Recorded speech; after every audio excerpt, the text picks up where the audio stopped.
और संभवतः हम लोग समझ रहे हैं कि लास्ट में कहेंगे कि अरे वो पदाधिकारी ऐसा ही था, हम हटा दिए। वहाँ बेवकूफ़ बनाए, बिहार विधानमंडल में घोषणा किए कि विद्यालय 10 से 4 चलेगा। पता नहीं वहाँ से क्या फीडबैक मिलता है कि इस तरह का मनमानी आदेश जारी करते हैं। से सरकार जो है केवल फेक डाटा देकर शिक्षकों को भ्रमित कर रही है और बहुत बढ़िया से चल रहा है शिक्षा विभाग, लेकिन उसको ये तहस नहस करना चाहते हैं। नमस्कार, आप देख रहे हैं लाइव सीरीज, मैं हूं आपके साथ रोहित। आपको बता दें कि देखिए लोकतंत्र का महापर्व चल रहा है, यानी कि लोकसभा का चुनाव चल रहा है और ऐसे में कल तीसरे चरण में जो मतदान की प्रक्रिया है और वो होनी है। देखिए मेरे साथ मौजूद हैं बिहार राज्य प्राथमिक शिक्षक संघ के नेता मनोज जी। हम इनसे बात करेंगे कि इस लोकसभा के चुनाव में जो शिक्षक हैं वो किधर हैं, शिक्षक का मूड क्या है, शिक्षक किधर है इस बार? देखिए इस बार के चुनाव में ऐसे तो गुप्त मतदान है जी, लेकिन हमारे शिक्षकों का समर्थन संभवतः उन्हीं को प्राप्त हो रहा है जो पुरानी पेंशन योजना देने की बात कर रहे हैं शिक्षकों को और कर्मचारियों को। और दूसरी बात, हमारे शिक्षकों का झुकाव उस तरफ है जो 8वां वेतन आयोग और कर्मचारियों और शिक्षकों को बेहतर व्यवस्था देने की बात कर रहे हैं। साथ ही साथ रोजगार, बेरोजगारी दूर करना, महंगाई, ये सब तो है ही है, लेकिन मुख्य हमारे जो मुद्दे हैं वो है कि ओपीएस और 8वां वेतन आयोग जो देगा, हमारे शिक्षक उसको मदद करेंगे। और हमारे शिक्षक संगठन के अध्यक्ष 100 वर्ष से ऊपर के हैं श्री ब्रजनंदन शर्मा, उनका स्पष्ट ऐलान है कि जो हमारी बात करेगा हम उसकी बात। कौन अभी तक आप लोग का बात कर रहा है?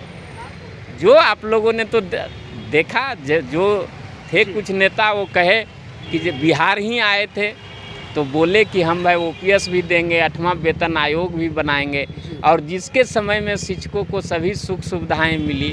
हालांकि राजनेता लोग कह के बदल जाते हैं, ये बात भी है, कह के बदल जाते हैं। हाँ, कह के बदल जाते हैं। जब सत्ता में रहते हैं तो उनकी भाषा दूसरी होती है और विपक्ष में जाते हैं तो वो हित की बात करते हैं, लेकिन सत्ता में जाते ही बदल जाते हैं। लेकिन फिर भी हमारे शिक्षकों को जिन्होंने आशा दिया है उस ओर हमारे शिक्षकों का झुकाव होना स्वाभाविक है। सर, जो बिहार के मुख्यमंत्री हैं नीतीश कुमार, उनसे लगातार जो शिक्षक थे वो कहीं ना कहीं नाराज चल रहे थे। सक्षमता परीक्षा को लेकर लगातार आप लोगों ने विरोध प्रदर्शन भी किया, लेकिन अब चुनाव होने जा रहा है। देखिए बिहार के जो माननीय मुख्यमंत्री हैं ये एक पदाधिकारी को लाए हैं और संभवतः हम लोग समझ रहे हैं कि लास्ट में कहेंगे कि अरे वो पदाधिकारी ऐसा ही था, हम हटा दिए, है न। उनके द्वारा ये पता नहीं शिक्षकों से किस जन्म का बैर निकाल रहे हैं। आप सोचिए कि अभी वर्तमान समय में ग्रीष्मावकाश चल रहा है 15 अप्रैल से 15 मई तक। ऐसा अवकाश है जिसमें शिक्षकों को जाना है, बच्चे भी आएंगे, है न, पढ़ाई भी होगी और ग्रीष्मावकाश भी रहेगा। अवकाश के अंदर अवकाश शिक्षकों को लेना पड़ रहा है। हमारे शिक्षक यदि अभी बीमार पड़ रहे हैं, लू लग रहा है या कुछ ये हो रहा है, आपने देखा कि हमारे बांका के एक शिक्षक लू लगने से मौत हो गई, हमारे मुजफ्फरपुर के एक शिक्षक। और मैं आपको बताता हूँ, मेरे विद्यालय और आसपास जो हम व्यक्तिगत तौर पर जानते हैं, लगभग 40 से 50% शिक्षक लू से प्रभावित हो गए हैं। और ये केवल माननीय मुख्यमंत्री के जिद के वजह से। एक तो वहाँ बेवकूफ़ बनाए, बिहार विधानमंडल में घोषणा किए कि विद्यालय 10 से 4 चलेगा। MLC को बेवकूफ़ बनाए और इनका छोटा छोटा अफसर जाके कौन एक ऐप चला है नोट कैम्प, उस पर जो है सो 9 बजे ही फोटो ले रहा है। तो 10 से 4 क्या विद्यालय चल रहा है। पाठक जी का वीडियो आया, कहीं कटिहार में कोई मीटिंग में बोले, मीटिंग की डाइट में बोले सैकड़ों शिक्षकों के सामने कि आप विद्यालय 10 से 4 चलेगा, आपको कुछ देर पहले आना है, कुछ देर बाद जाना है, और कुछ देर में मतलब हो गया इनका 9 से 5। तो इस तरह की जो मनमानी हो रही है, हम लोग जो इनका शिक्षा में सुधार का जो कदम है, निरीक्षण करवाते हैं, निरीक्षण का स्वागत हम लोग करते हैं। निरीक्षण तो होना ही चाहिए, लेकिन छोटे लोगों से नहीं, जिसको कि शिक्षा का कोई ज्ञान नहीं है, वो क्या निरीक्षण करेगा। और कोई भी पूरे बिहार में जितना भी इनके निरीक्षण करता गए हैं, कोई एक लेसन प्लान बना के कहीं जो है सो कोई शिक्षक को बताने का काम किया है कि आप इस तरह से पढ़ाइए। और व्यापक पैमाने पर इनके में ठीक है, ये है कि इसी बहाने पैसा रिलीज हुआ है शिक्षा विभाग के लिए, छोटे छोटे कामों के लिए, बेंच डेस्क मरम्मती रख रखाव आदि के लिए पैसा रिलीज हुआ है। पैसा रिलीज हुआ है, परंतु उसमें जो काम एजेंसी के द्वारा हो रहा है, एजेंसी और इनके जो नीचे के मातहत पदाधिकारी हैं, अधिकांश लोग मिलकर और पूरा लूट मचाए हुए हैं। आपने देखा होगा, मतलब लूट भी हो रहा है शिक्षा विभाग। अरे मामूली बोरिंग जो हो रहा है 3 लाख रुपए का एस्टिमेट है और उसमें 10 फीट बोरिंग करके छोड़ दे रहा है। अच्छा। बेंच डेस्क ऐसा दे रहा है कि 4-5 बच्चा बैठता है तो टूट जाता है। अच्छा, मैंने इस तरह मतलब लूट मचा हुआ है। हाँ, लूट मचा हुआ है, उस पर ये नियंत्रण करें, शिक्षा पर ये ध्यान दें। नहीं तो अभी के स्थिति में बिहार के माननीय मुख्यमंत्री से हमारे शिक्षक नाराज हैं, अभी भी नाराज हैं और निश्चित तौर पर हो सकता है कि ये लोकसभा वाले में भी उसका प्रकटीकरण हो जाए। अच्छा, लोकसभा में भी हो जाए, और विधानसभा यदि यही स्थिति रहेगी तब ये जानेंगे, चूँकि समाज है, शिक्षक समाज, उसका भी परिवार है, उसके भी घर के लोग हैं। अब जोड़िए न कि ये ओपीएस की बात सुनते नहीं हैं। 10 साल 12 साल सेवा करके जो हमारे शिक्षक रिटायर हो रहे हैं 34,540 वाले, उनको पेंशन कितना मिल रहा है तो 3,3200, और उसमें बढ़ोतरी भी नहीं होगी। तो अब बताइए कि 3,3200 में कैसे किसी का जीवन चलेगा। तो ये सब सरकार का जो है एक गलत नीति है। ये शिक्षकों और कर्मचारियों के पक्ष में नहीं सोचते, इसलिए हमारे लोग निश्चित तौर पर इनसे नाराज हैं। हाँ, लेकिन अब मुखिया हैं बिहार के, तो अभी भी आपके चैनल के माध्यम से मैं अपील करना चाहता हूँ कि सारे लोग आपके जनता हैं, शिक्षक हैं, उनके भी सगे संबंधी बाल बच्चे हैं, सभी आपके हैं। आप सभी पर नजरे इनायत करिए, है न, तो शिक्षा का भी उत्थान होगा। और जब तक शिक्षा का उत्थान नहीं होगा तब तक बिहार जैसे राज्य का उत्थान नहीं हो सकता और इस देश का भी उत्थान नहीं हो सकता। तो ये राष्ट्र हित में है कि बिहार के माननीय मुख्यमंत्री और इनके जो भी लोग हैं वो शिक्षा के विकास पर ध्यान दें, न कि शिक्षकों को प्रताड़ित करने पर। चूँकि शिक्षक राष्ट्र निर्माता होते हैं, और जो राष्ट्र निर्माता शिक्षक को प्रताड़ित करेगा उसको प्रकृति भी नहीं छोड़ेगी। जनता तो छोड़ दीजिए, प्रकृति भी नहीं छोड़ेगी। ये मैं आपके चैनल से बात पूरे समाज और सरकार सभी लोगों को बता। पाठक को शिक्षकों से बैर है। पाठक जी का नाम नहीं लेते हैं, वो तो एसीएस हैं। सारे चीज़ें जो हो रहा है वो माननीय मुख्यमंत्री के इशारे पर। देखें न, कहीं भाषण में करें कि गर्मियों के छुट्टी में गुरुजी आवत हुने पढ़ावत हुने, क्या दर्शाता है।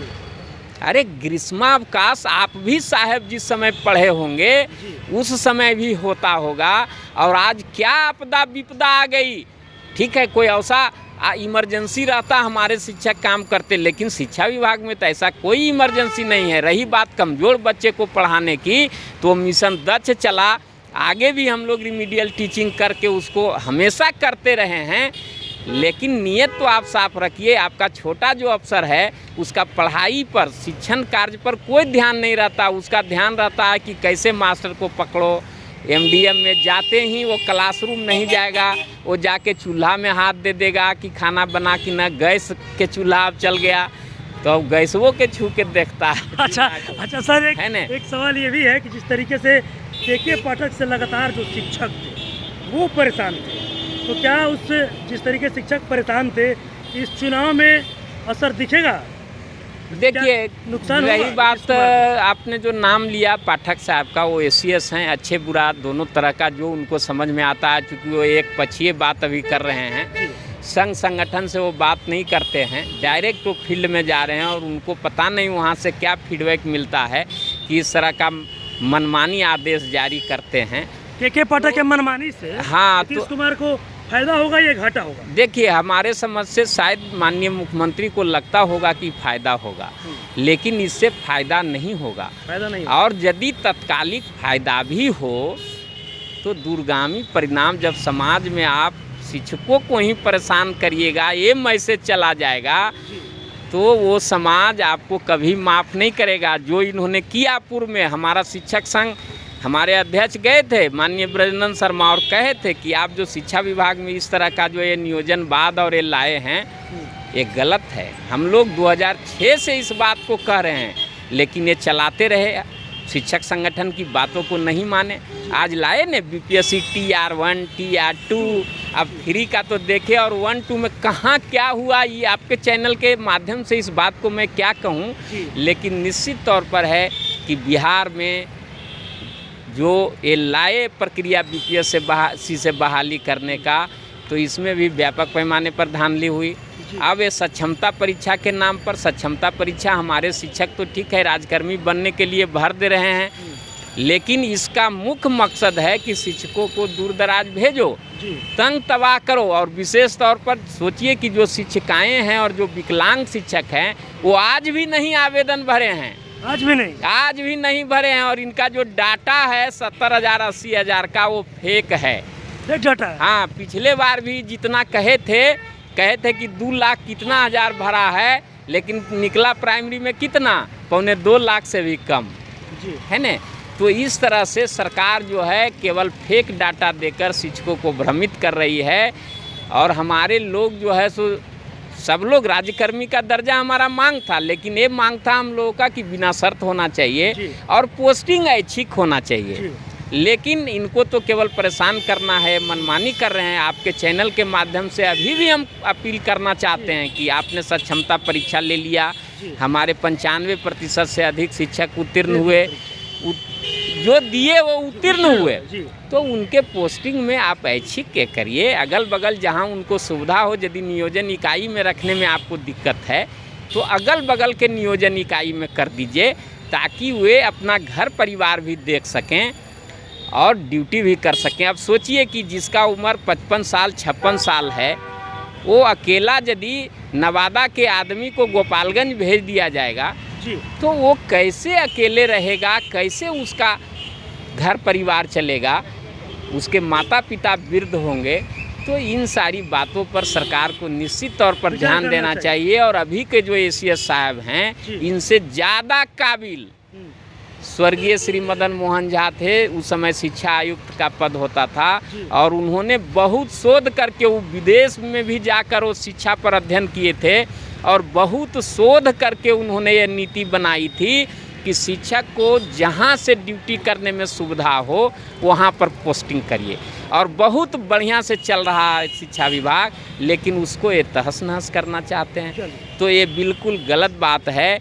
और हम तो यही अपील करेंगे आपके चैनल के माध्यम से लोगों से कि सरकार ऐसी नीति बनाए कि शिक्षक प्रताड़ित नहीं हो, शिक्षकों का समाज में मान सम्मान बढ़े। क्योंकि जब तक आप शिक्षकों को सम्मान नहीं दीजिएगा, तब तक आप लाख पैसा झोंक लीजिए, कुछ भी करिए, शिक्षा का उत्थान संभव नहीं है। इसलिए हमारे राष्ट्र निर्माता शिक्षकों के प्रति सरकार सहानुभूति रखे, और नहीं तो फिर तो देखिए क्या होता है। चलिए, तो अभी आपने देखा मेरे साथ बिहार राज्य प्राथमिक शिक्षक संघ के नेता मनोज जी थे, जिन्होंने इशारों में बता दिया कि इस लोकसभा के चुनाव में तमाम जो शिक्षक संगठन के लोग हैं, जो शिक्षक हैं, वो किसके तरफ है।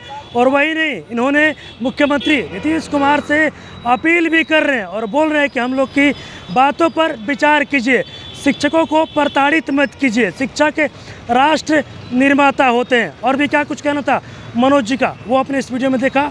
बस इसी तरह की तमाम खबरों के साथ आप मेरे साथ जुड़े रहें। तब तक के लिए धन्यवाद।